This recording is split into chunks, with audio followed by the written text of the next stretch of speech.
Olá! Nessa videoaula de hoje falaremos um pouco sobre os aspectos radiológicos do esqueleto de cães e gatos, mais especificamente o esqueleto apendicular, falando mais relacionado aos quadros de doenças articulares e doenças ósseas em si. Levando em consideração, então, que a gente tem que comentar sobre as doenças ósseas de membros e articulações. Normalmente, essas doenças ósseas, elas são mais comuns nos primeiros 12 meses de idade, devido à elevada atividade metabólica que esses pacientes estão sendo submetidos por conta do crescimento. Normalmente, esses quadros, ela é multifatorial, a etiologia ela é multifatorial, levando em consideração genética, nutrição e ambiente. Todos esses quadros envolvidos podem estar relacionados com um possível problema, levando a um possível problema nesses pacientes, né? E aí a gente sempre vai ter que levar em consideração uma definição radiológica bastante importante, que é a definição de radiopacidade, que é o aumento da... Ele fica mais branco, né? Então, o aumento da claridade que essa radiografia ela apresenta. De que forma isso acontece? Na verdade, a radiação passa de forma...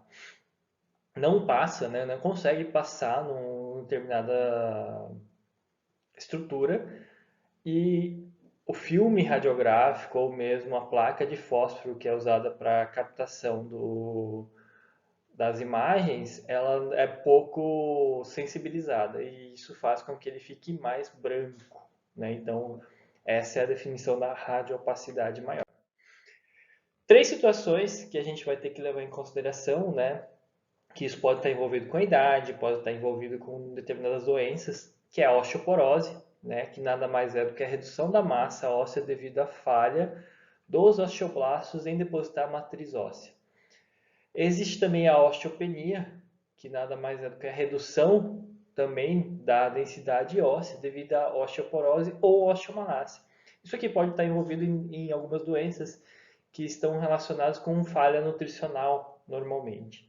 Né? E a osteopetrose, que é uma doença bastante rara, nada mais é do que um aumento da massa óssea devido ao espessamento do osso com resultante redução do canal medular.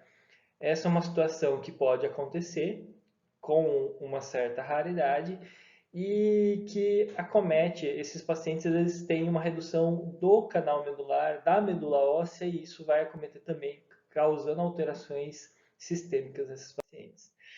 Aqui só alguns exemplos de osteopenia, normalmente por desuso por conta de colocação de tala ou mesmo de pós-cirúrgico de colocação de pino, essas coisas.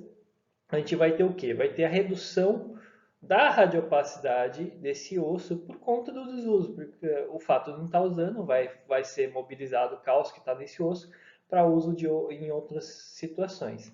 Você vê que a cortical é bem fina, ela deveria ser bem mais radiopaca do que o normal, e a medular aqui também bem radiopaca. Né? Outra situação aqui, com colocação de transfixo externo, observa-se a redução da cortical desse paciente e ao redor onde tem os pinos, você vê que tem uma radiolucência bem importante. Isso por conta do pino em si. Aqui também mostrando um paciente mais velho que acaba tendo, dependendo da sua situação, acaba tendo uma diminuição da radiopacidade óssea. A cortical aqui da vértebra bem delgada e o osso bem radiolucente, né, com uma diminuição da radiopacidade bem acentuada que a gente observa nesses pacientes. A osteopetrose, né, que é uma situação, uma doença que pode acontecer, dá para perceber no osso aqui um aumento da cortical. A cortical está bem mais espessa e tem uma diminuição do canal medular. Né? E observando aqui também nessa radiografia da coluna, você vê que no meio do osso aqui, você percebe que você não consegue determinar, né, uma radiolucência que normalmente deva ocorrer. Aqui no fêmur, que é um osso também com um canal medular bem exuberante, você percebe que tem uma diminuição do canal medular com o aumento da cortical. Essa cortical está muito espessa. Isso, com o tempo, ele vai tomando todo o canal medular, podendo levar o paciente a uma panstopenia, ou seja, a diminuição de todas as células sanguíneas. Por quê? O canal medular é o que vai produzir essas células normalmente, e aí você vai ter uma diminuição nesses pacientes. Uma osteopatia nutricional, então se você observar aqui, diferente do outro paciente, aqui está a cortical bem fina, bem delgada e o osso praticamente quase com a mesma radiopacidade dos tecidos moles em volta.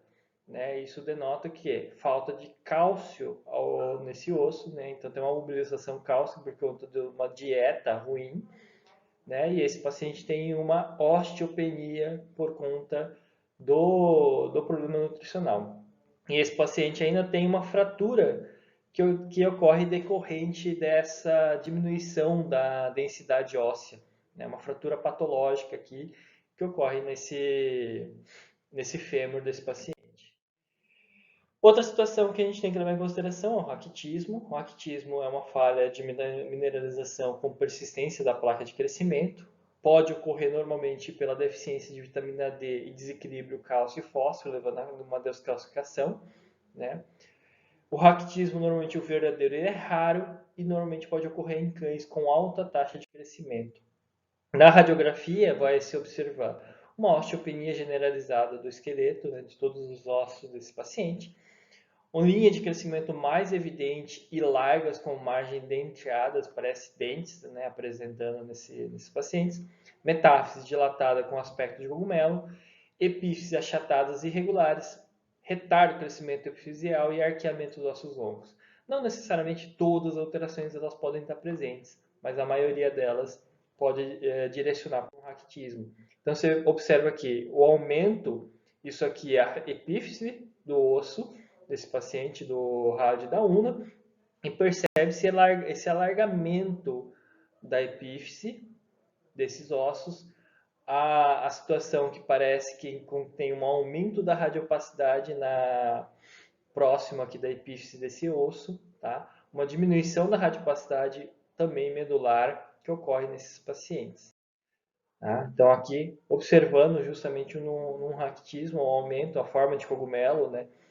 Da cabeça de um cogumelo que a gente observa aqui nesses pacientes. Outra doença óssea, não tão comum, mas que pode acontecer, é a panosteite. Tá? A panosteite ela pode ser chamada de enostose, panosteite eosinofílica também. Normalmente atinge cães de grande porte, né? Cães acima de 30 quilos, né? Que podem chegar acima de 30 quilos, de 5 a 12 meses de idade.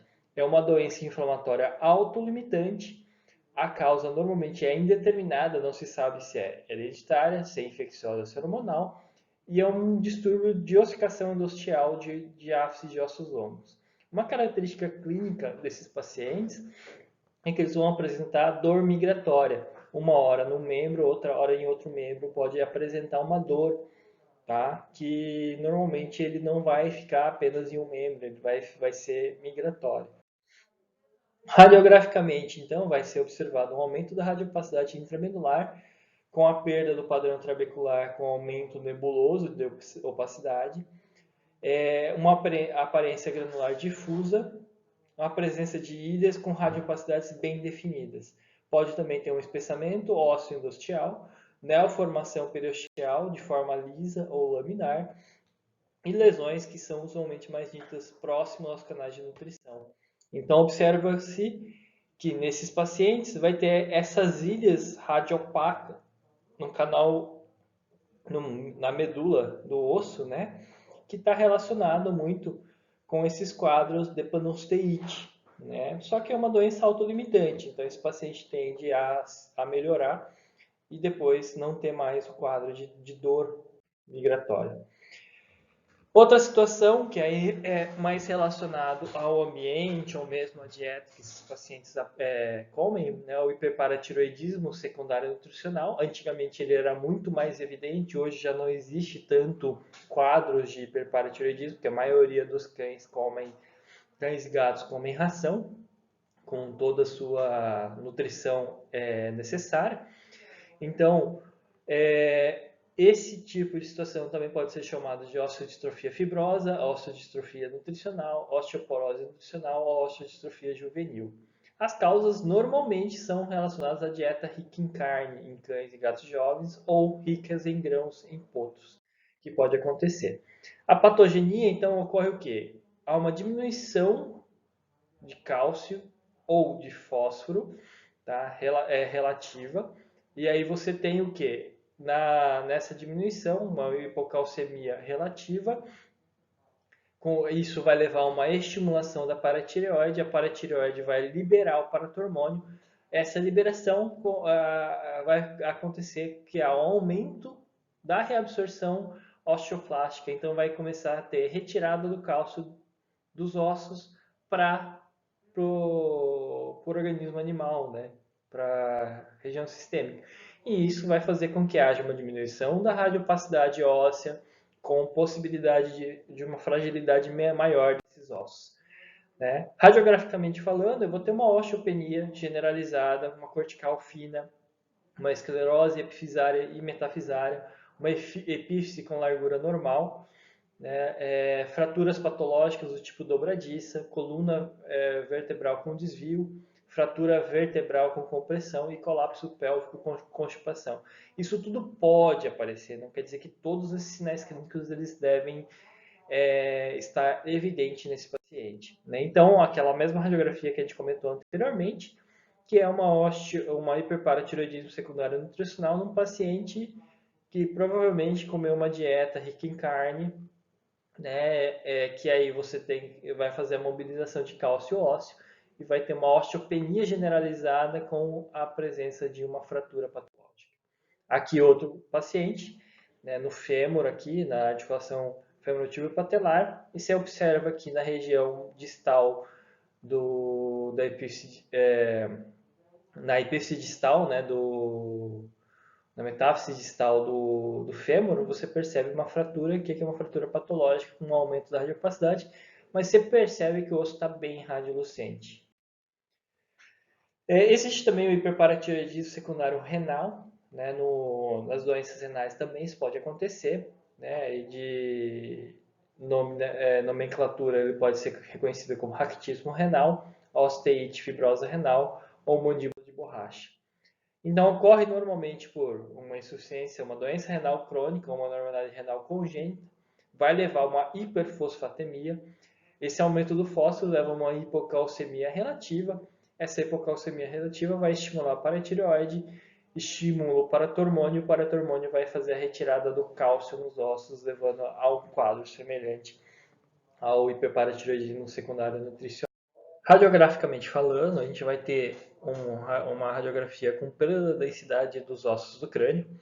Os dentes vão ser flutuantes, então o que vai acontecer? Você não vai conseguir visualizar os ossos da mandíbula e da maxila, então esses dentes vão ficar evidenciados e parece que eles vão estar flutuantes dentro do crânio desse paciente. Perda da lâmina dura, mandíbulas totalmente adelgaçadas, né, como eu já comentei, eles vão estar bem radiolucentes, diminuição do padrão trabecular e algumas vezes ocorre calcificação de tecidos moles. Então, alguns tecidos vão apresentar um aumento da radiopacidade, pontos mais radiopacos por conta da calcificação desses tecidos. Então, aqui a gente pode observar a presença dos dentes flutuantes, né, desse paciente, que está relacionado necessariamente a um quadro de hiperparatiroidismo secundário renal. E aqui um paciente também com essa situação, aonde você percebe-se que essas vértebras estão bem radiolucentes. Algumas vértebras já têm a fratura por compressão. Se você observar em algumas vértebras aqui, elas estão diminuídas de tamanho por fratura por compressão nesses pacientes. Outra situação é a osteodistrofia hipertrófica, né? Pode ser chamado também de escobuto juvenil, escobuto ósseo, moléstias de Mollet-Balot e osteopatia metafisária. A etiologia normalmente pode estar relacionada com deficiência de vitamina C e a hipersuplementação, principalmente do cálcio. E isso pode levar a quadros de osteodistrofia hipertrófica. Então, o que acontece? Uma retenção de condroblastos na metáfise, levando a uma reação inflamatória e necrose local, e o distúrbio na remodelação óssea subperiosteal. E aí pode levar a uma proliferação óssea, principalmente ali na região metafisária e epifisária.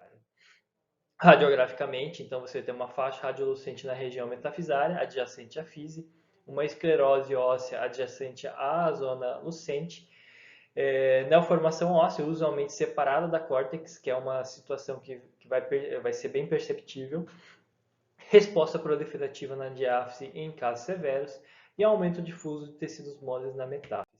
Então você observa aqui, essa faixa radiolucente aqui, perto da epífise, da linha fisária, né?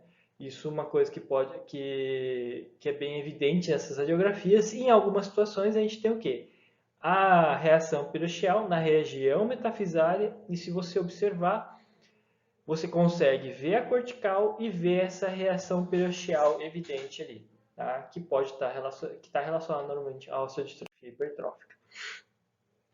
Uma doença óssea, que aí, de certa forma é comum, principalmente em pacientes com rápido crescimento, seria a osteocondrose e osteocondrite dissecante. Normalmente é um distúrbio de ossificação endocondral, vai ter um engrossamento da cartilagem, com progressão condomalácea, e aí vai ter a presença de uma fissura na cartilagem, pode haver a presença de flaps intraarticulares, que aí é chamado de osteocondrite dissecante. Então, a diferenciação normalmente de osteocondrose e osteocondrite dissecante é a presença ou não desse flap intraarticular. Pode ser cartilaginoso, como pode ser ósseo, que vai ter a diferenciação, vai ter a formação desse defeito no osso subcondral, que pode permanecer só o defeito ou pode ter a formação do flap cartilaginoso e ósseo. Então, vai ocorrer normalmente em cães de 6 a 9 meses de idade. A etiologia ela é multifatorial, que vai levar em consideração a genética, a parte metabólica e possível trauma em algumas situações. E as articulações mais atingidas é a articulação escapulohumeral, no aspecto caudal da cabeça do húmero, húmero radioulnar, no côndilo medial do húmero, fêmur patelar, no côndilo medial ou lateral do fêmur, e no tarso, na troca medial do talos. Observa-se, então, radiograficamente uma irregularidade e achatamento do osso subcondral, a área subcondral radiolucente, pode ter uma esclerose óssea envolvendo o local da lesão e, às vezes, pode ter o flap de cartilagem mineralizada ou ao lado da lesão ou no espaço articular. Algumas vezes, esse flap, se ele é cartilaginoso, não é possível ver numa radiografia. Então, vai ser necessário a realização de exames mais acurados para tentar fazer esse diagnóstico. Isso para diferenciar de osteocondrose e osteocondrite dissecante. Então, observa-se, nesse caso de uma osteocondrite dissecante, esse paciente tem esse aumento de radiopacidade por conta desse flap cartilaginoso que está dentro da articulação escapulohumeral aqui.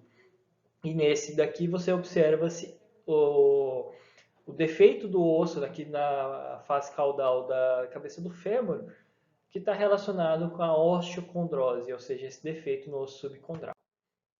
Observa-se aqui também o defeito no osso subcondral desse paciente e aqui uma imagem tomográfica mostrando esse defeito, tá?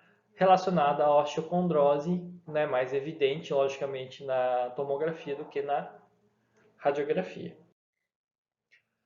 Uma doença que, de certa forma, é bastante comum é a displasia de cotovelo. Normalmente vai ocorrer em cães de 4 a 10 meses de idade.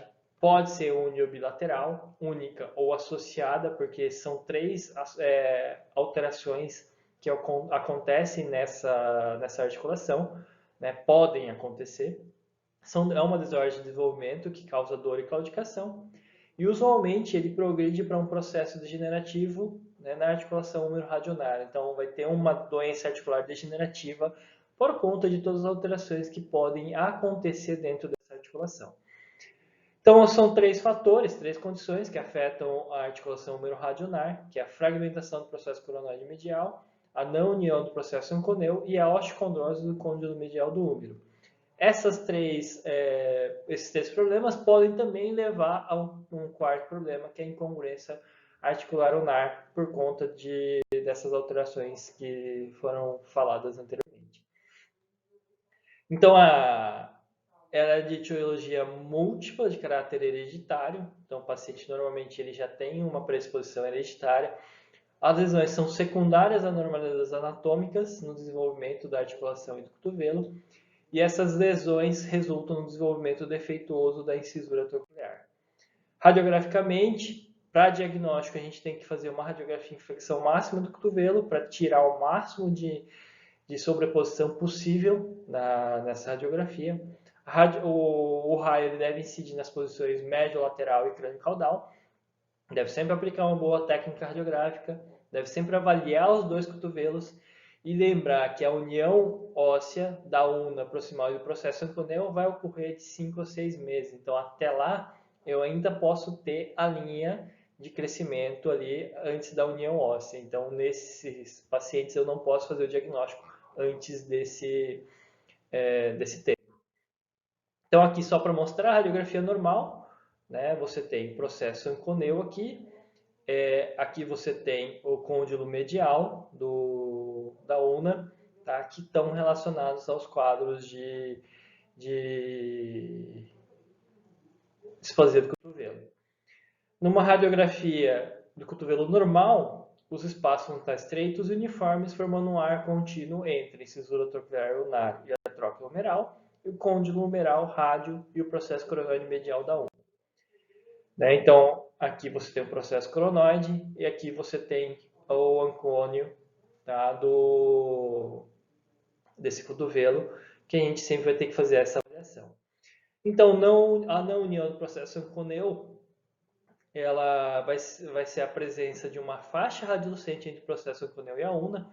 Então, nessa imagem, nesse esquema, você percebe isso aqui. É o processo anconeu e vai ter essa faixa radiolucente no processo anconeu.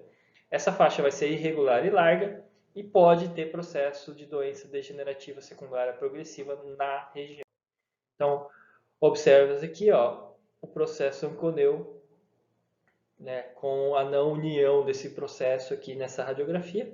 Percebe-se que você tem uma certa incongruência articular já, áreas mais estreitas com áreas mais alargadas, que pode estar relacionado com o quadro dessa não união do processo anconeu. Outra situação é a fragmentação do processo coronoide medial, né, a desordem mais comum. Então, se a gente pensar no paciente, vai ser o mais comum de aparecer na displasia do cotovelo. Acomete normalmente cães jovens de médio e grande porte. Normalmente ela vai ser bilateral. Em alguns casos são cartilaginosos, não visíveis na radiografia, e aí há uma necessidade de ou fazer tomografia normalmente para tentar determinar. E pode-se fazer a radiografia flexionada do cotovelo para tentar fazer o diagnóstico. Então, aqui a gente tem o processo com o coronoide medial, né? Então a gente observa aqui na radiografia para a gente tentar verificar. Numa radiografia posterior, vocês vão perceber que ele está desse lado. Isso depende muito de como está o posicionamento da radiografia. O que vai ser visualizado? Então, radiograficamente é uma fragmentação que pode ou não ser visualizada. Esse fragmento vai ter entre o coronoide e o rádio.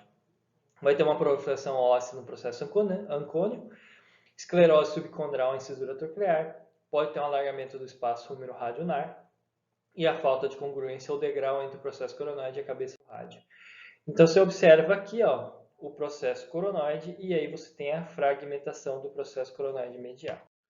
Radiograficamente, então a gente tem aqui esse paciente e você vê o fragmento aqui localizado perto do processo coronoide medial, tá? E aqui há uma dificuldade da visualização num paciente. Esse aqui é o coronoide medial, mas um paciente normal. Você vê a articulação estreita e uniforme e aqui você já vê que há um aumento do espaço articular, tá? E aqui uma imagem tomográfica onde a gente consegue ver o fragmento dentro da articulação, né? Você vê o osso aqui que deveria estar fusionado, né? Então você tem essa fragmentação aqui, que na radiografia a gente percebe-se essa fragmentação, que aí é necessário que se faça um bom posicionamento para conseguir fazer o diagnóstico. Tem a osteocondrite secante do côndilo medial do úmero, Então, radiograficamente, a gente vai ver uma radiolucência no osso subcondral, achatamento da superfície articular, presença ou não do flap e uma doença articular degenerativa. E a incongruência articular pode ocorrer, então vai ter uma subluxação úmero-ulnar, resultante do crescimento assincrônico do rádio da una. Vai ter uma esclerose subcondral, uma degeneração articular com osteofitos. Isso podem aparecer. Tá? Outra doença, então, que a gente pode comentar é o fechamento precoce da epífise distal da una. Geralmente ela vai ser unilateral, a una vai ficar encurtada e vai funcionar como uma corda de contenção no rádio e vai levar ao encurvamento do rádio, né, levando ao chamado rádio curvo. As causas normalmente é uma sequela de trauma ou uma anomalia congênita. Radiograficamente falando, a gente vai ver um fechamento completo ou parcial da epifisária distal da una, um membro não afetado com linha epifisária radiolucente, encurvamento do rádio, vai ter uma subluxação radiocarpal e úmero ulnar, e uma doença degenerativa articular. Né? Observando aqui, então, uma radiografia normal de um rádio de uma una, né, bem reto, sem aí encurvamento.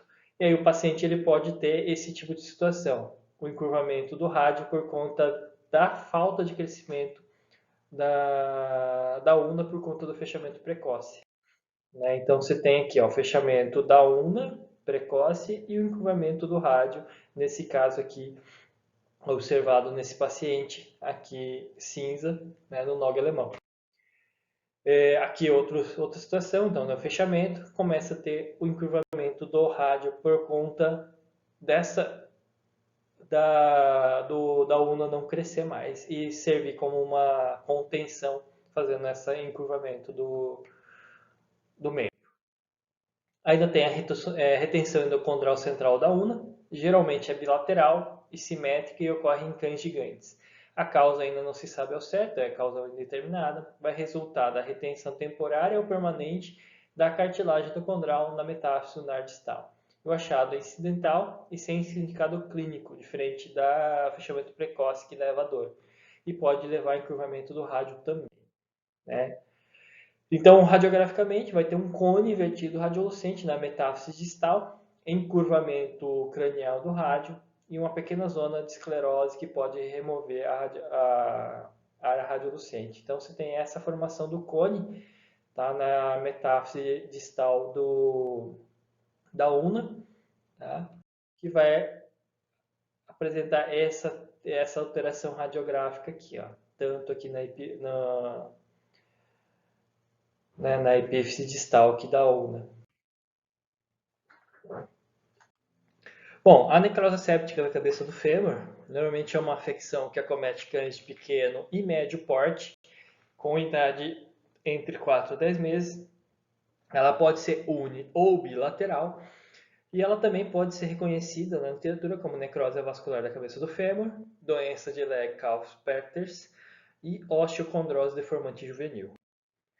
A etiologia ainda ela é indeterminada, não se sabe ao certo por que ocorre, mas acontece que há um comprometimento da vascularização na cabeça do fêmur, levando a uma isquemia e necrose da porção subcondral do osso, e a cartilagem subjacente permanece viável, recebendo nutrientes do líquido sinovial. Entretanto, aí começa a ter uma morte, né, das células ósseas ali da cabeça do fêmur, levando à alteração da necrose séptica. Então, aqui ocorre, né, você tem a vascularização, começa a ter a morte das células, começa a ter a degeneração, e aí vai ter toda a alteração que ocorre dentro da cabeça do fêmur. Radiograficamente, a gente vai ter uma radiolucência linear do subcondral, vai ter áreas de opacidade menor na epífise e na metáfise, vai ter um achatamento femoral e irregularidades na cabeça do fêmur e colo do fêmur, acetábulo vai estar raso com o bordo cranial achatado, a articulação coxofemoral distendida, às vezes subluxada, pode ocorrer fragmentação na cabeça do fêmur e pode ter atrofia muscular e degeneração articular nesses pacientes. É importante ressaltar que para a gente diferenciar a necrose séptica com a displasia coxofemoral, uma delas é a idade do paciente e normalmente nesses pacientes com necrose séptica a gente vai ter áreas de radiolucência, ou seja, áreas de lise óssea na cabeça do fêmur, que dificilmente a gente vai observar na displasia coxofemoral. Então aqui uma radiografia normal, né, num paciente adulto, logicamente, mas só para mostrar aqui como que a gente observa a cabeça do fêmur dentro do acetábulo, tá? Isso também vai servir para displasia coxofemoral, onde a gente tem que sempre observar toda a cabeça do fêmur praticamente dentro do acetábulo, sem angulação, sem degeneração óssea presente. E na necrose asséptica a gente percebe isso aqui. Você tem uma alteração do formato da cabeça do fêmur e você vai perceber áreas de radiolucência dentro dessa cabeça do fêmur, que é áreas de lise óssea.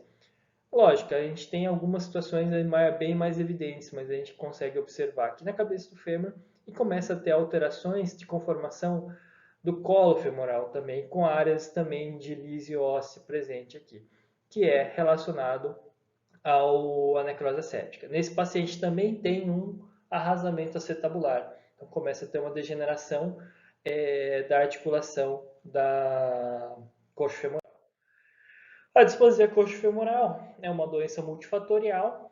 Ela normalmente atinge cães de grande porte com idade de 4 a 8 meses, então aqui ele já vai iniciar uma alteração, entretanto não vai ser visível na radiografia. Esses pacientes eles vão apresentar alteração radiográfica normalmente depois de 2, 3 anos de idade. Patogenia normalmente é um desenvolvimento anormal da articulação coxofemoral, pode ter luxação e subluxação e uma doença articular degenerativa. O diagnóstico, ela pode ser feito com radiografia VD com animal anestesiado, deve sempre incluir toda a pelve e articulação femorotibiopatelar. O raio, né, o foco do raio deve ser direcionado às articulações coxofemoral, o membro posterior distendidos e rotacionados medialmente, patela sobreposta dos sulcos nucleares, forame obturadores simétricos e asas ilíacas proporcionais. Então a gente faz esse tipo de situação, coloca foco raio entre as duas articulações coxofemoral, distende o membro posterior e rotaciona medialmente. Isso é para fazer o diagnóstico normalmente em pacientes já com alteração radiográfica evidente.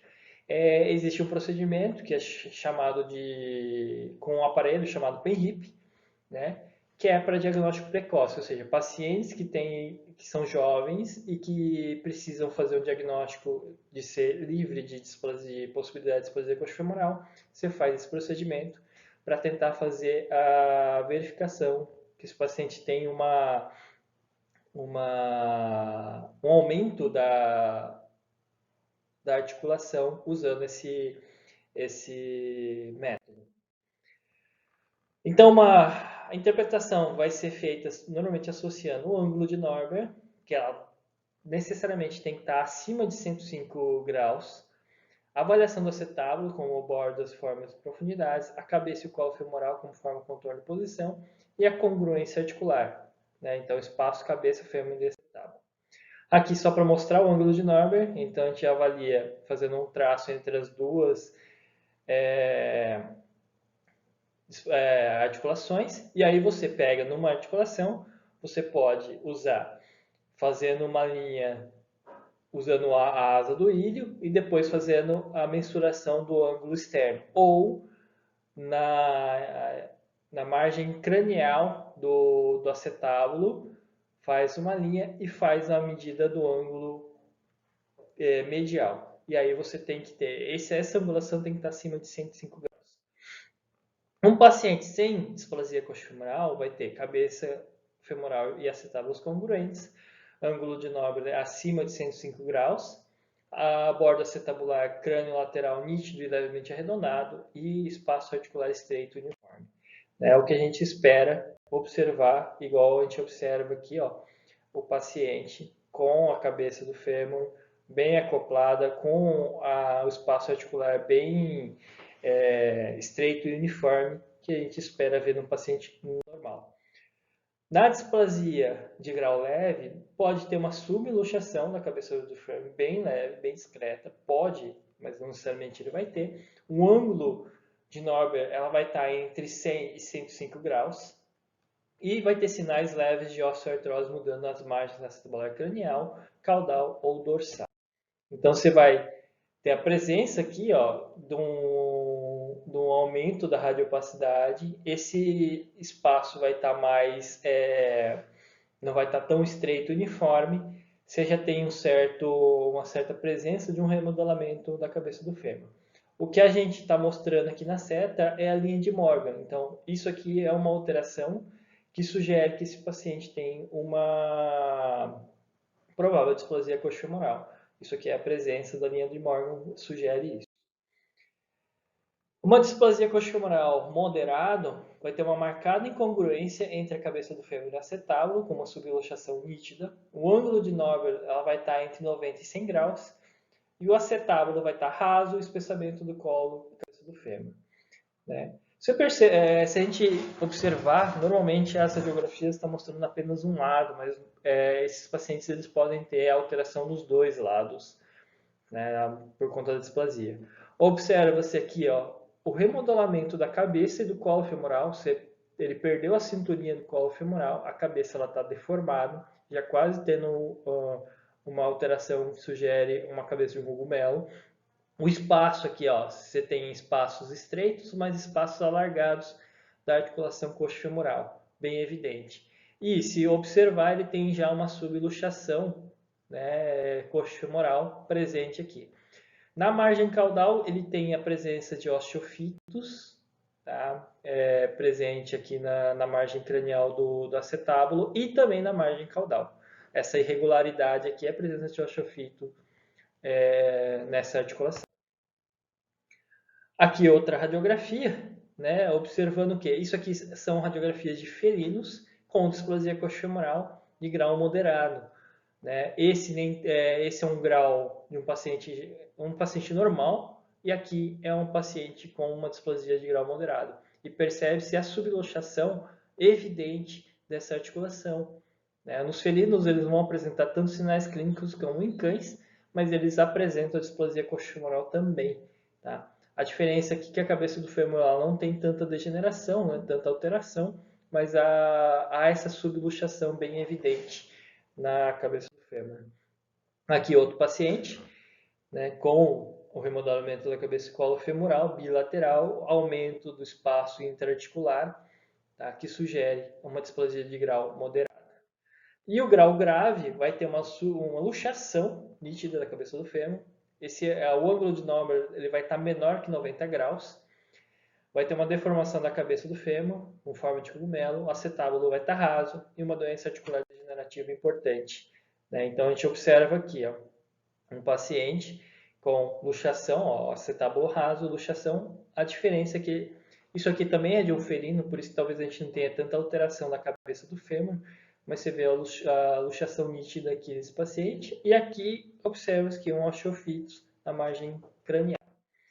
Né, outra radiografia, esse aqui de um cão, né, a total deformidade da cabeça e do colo femoral, já quase no formato cogumelo, o arrasamento acetabular é bem importante, e a irregularidade, se você observar aqui, vai ter uma irregularidade da margem caudal, cranial e caudal do acetábulo, com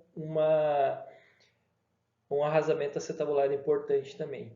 E aqui nesse paciente também, desse lado, né, tem a irregularidade também na cabeça do fêmur. Aqui é o PENRIP, né, para a gente tentar fazer o diagnóstico precoce. Né, esse distrator que a gente fala, ele é usado entre os membros pélvicos, tá, para a gente fazer o quê? Para a gente tentar fazer com que haja um aumento do espaço, vai ter uma distração do espaço articular nesses pacientes. Então a gente vê aqui o paciente antes de fazer a distração e aí observa-se esse aumento. A quantidade que aumenta, nesse caso é um paciente com displasia positivo, quanto maior o espaço, mais positivo ele é, então ele deve ser retirado da reprodução, por isso que ele deve ser feito em pacientes jovens, para evitar, já que há um componente genético, para evitar a transmissão desse gene da displasia. Tá? Então, esse é um paciente positivo para displasia coxofemoral no PENRIP. E aqui é um negativo, onde quase não teve a distração da articulação. Outra situação, que na verdade é muito mais feito clinicamente o diagnóstico, é a ruptura do ligamento cruzado.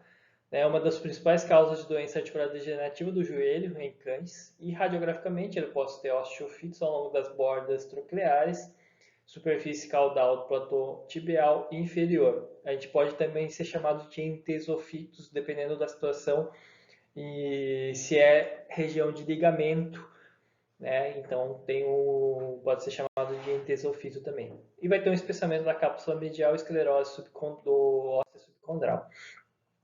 Então, normalmente a gente vai avaliar aqui, esse paciente provavelmente vai ter um diagnóstico positivo, porque ele vai ter um movimento de caveta positivo. Só que se a gente forçar a tíbia contra o fêmur, a tendência é essa tíbia ficar mais cranial do que o fêmur, como ocorre aqui. Tá? Isso aqui é um diagnóstico positivo para ruptura de ligamento cruzado. Além disso, a gente tem o quê? Um espessamento, né, da cápsula articular evidente aqui nesses pacientes. E aqui um paciente já com uma doença articular degenerativa importante pela ruptura do ligamento cruzado bilateral nesse paciente. Tá? Então observa-se bem essa degeneração por conta dessa proliferação óssea em volta da articulação. A luxação de patela, tá? Pode ser vista também, normalmente acomete cães pequenos e toy. A origem é congênita ou traumática e pode ser medial, que é mais comum, ou lateral, normalmente em cães com coxa valva. Então, aqui só para mostrar a disposição, radiograficamente falando, das patelas, né, numa radiografia, que a gente sempre faz a avaliação para verificar se tem ou não. Então, uma luxação medial, você vai ver a patela para esse lado e aqui. A lateral, desse lado aqui. Outra doença que a gente tem que comentar é a osteopatia hipertrófica. Ela normalmente é uma resposta periosteial no osso a uma doença crônica e pode normalmente estar relacionada com alterações pulmonares. Pode ser devido a uma neoplasia primária ou secundária, uma doença infecciosa crônica, infestações parasitárias ou abscessos pulmonares. Pode também estar associada a tumores do fígado, bexiga e ovário. Sinais clínicos, então, é edema bilateral em volta dos membros distais, que estão mais frágeis que a palpação. E normalmente vai levar à claudicação. Uma situação aqui, principalmente para diferenciar de neoplasias ósseas, é que as neoplasias elas vão acometer apenas um osso, normalmente. Salvo paciente que pode ter em 2 membros, mas é mais difícil. Tá? Já a osteopatia, ela normalmente vai desenvolver em 2 ou mais ossos, né? Mais membros, na verdade. Então, eu posso ter, e normalmente quando eles aparecem já com os 4 membros acometidos. Sinais radiográficos, então, uma neoformação óssea periosteal, distribuída simetricamente ao longo das diáfises, de ossos longos e das falanges. O osso neoformado é depositado em padrão liso ou regular, padrão que é chamado empaliçada, e tende a se tornar liso. E se a doença pulmonar subjacente for tratada com sucesso, as lesões ósseas podem regredir rapidamente. Então a gente observa isso aqui, ó.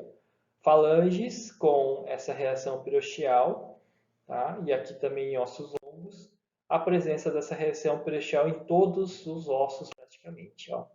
Isso tudo é um paciente com osteopatia hipertrófica.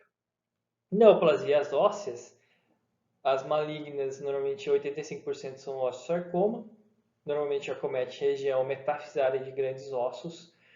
Existe o fibrosarcoma, condrosarcoma e mangiomas no menor grau do que a osteosarcoma, e vai ter destruição e expansão da cortical e uma periostite explosiva. As benignas pode ser o osteoma, com cortical denso na reação periosteal suave, condroma, engrossamento leve da cortical com centro radiolucente tumor, cisto ósseo com lesão radiolucente bem definida, cortical delgada, e osteocondroma, lesões radiolucentes se estendendo ao longo do osso. Então, no osteosarcoma, ele pode se apresentar dessa forma, que parece que teve uma lesão aqui, né? Parece que alguém tirou um pedaço do osso aqui, uma lesão lítica, que ele pode iniciar dessa forma. Você vê que o tecido mole está bem evidente também, ou já uma lesão mais explosiva, né? Como a gente fala, uma reação pericial do tipo raios de sol, né? Sol raiado, raios de sol, que é evidente no osteosarcoma, que já num grau mais pronunciado. Ou em algumas situações, uma lesão de lise óssea evidente com reação periosteal em região metafisária dos ossos longos. Aqui outro quadro de osteosarcoma, tá? Que aparece aqui, tá? Que a gente sempre tem que ir observando. Aqui também é de um osteosarcoma, só que em felinos, tá? E observa-se a área lítica presente no osso e começa a ter um pouco de proliferação óssea ao redor da lesão. Aqui também outra característica de osteosarcoma, pegando praticamente todo a medular do osso, né? E mais evidente aqui na região metafisária, epifisária e metafisária, né? Nesse caso, uma osteomielite decorrente de fungo, que é bem parecida, né? É muito difícil de você fazer a diferenciação. Você vai tentar verificar pelo histórico do paciente, às vezes entra em contato com algum local com uma contaminação que pode ter levado a essa osteomielite, essa infecção óssea evidente, e esse foi por fungo. Tá? Aqui outro quadro de osteomielite. A diferença é que você tem uma lise óssea mais intensa, com uma radiopacidade mais evidente, sem tanta reação periosteal em volta dessa lesão. Né? Outra situação aqui também de osteomielite presente. Tá? E aqui a gente finaliza a apresentação relacionada às alterações articulares e ósseas, de doenças ósseas, da diagnóstico por imagem.